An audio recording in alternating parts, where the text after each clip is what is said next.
Hi guys, how are you? Welcome to Lithineha art channel.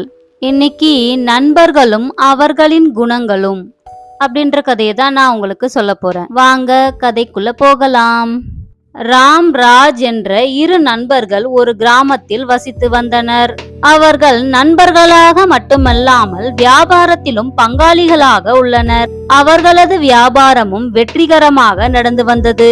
Ram என்பவர் புத்திசாலித்தனமாகவும் கடினமான உழைப்பாளியாகவும் இருந்து வந்தார். ஆனால் ராஜ் என்பவர் மிகவும் சோம்பேறித்தனமானவர். இவர்களது வியாபார திறமையும் புகழும் எல்லா இடத்திலும் பரவியது.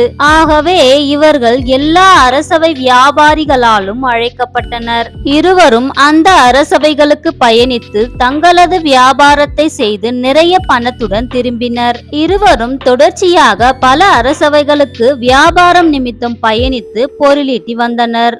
அப்போது ஒரு நாள் ராம் ராஜுவுடன், அன்பான நண்பரே, நாம் நம் வியாபாரத்தில் மிகப்பெரிய செல்வத்தை சம்பாதித்துள்ளோம்.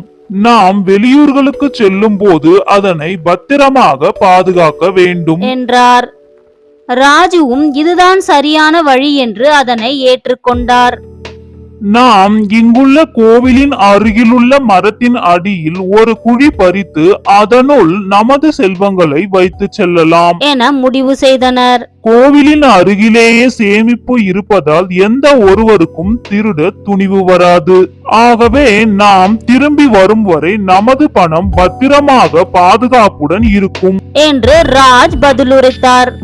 ராஜின் ஆலோசனையை ஏற்றுக்கொண்டு இருவரும் கோவிலின் அருகே உள்ள மரத்தடியில் ஒரு பள்ளம் பறித்து அதனுள் பணத்தையும் செல்வத்தையும் பத்திரமாக வைத்து வெளியேறினர்.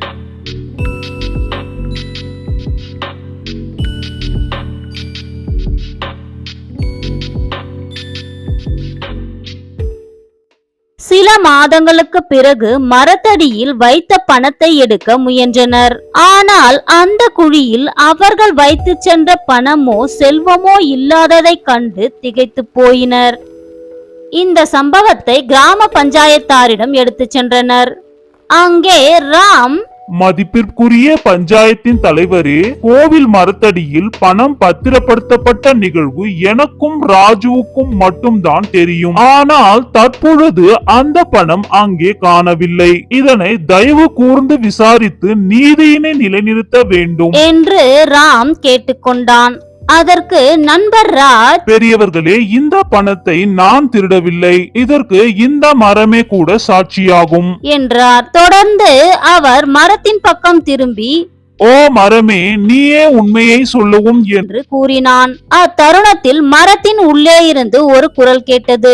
என் ஆண்டவரே, ராம் தான் திருடர். அவர்தான் பணத்தை திருடிவிட்டு தற்போது எல்லாரையும் ஏமாற்றுகிறார். மரத்திலிருந்து வந்த இந்த குரல் பஞ்சாயத்தினருக்கு மிகுந்த ஆச்சரியத்தை ஏற்படுத்தியது. அந்த குரல்படி ராம் தான் திருடன் என பஞ்சாயத்தினர் தீர்மானிப்பதற்கு முன்பு ராம் ஒரு மரத்துண்டை எடுத்து தீயூட்டி அந்த மரத்தின் காய்ந்திருக்கும் ஒரு பகுதியை தீயினால் கொளுத்திவிட்டான். அப்போது அந்த மரத்தின் பொந்திலிருந்து திடீரென்று ஒருவர் ஓடினார். அதற்குள் கிராமத்தினர் அந்த நபரை பிடித்துவிட்டனர்.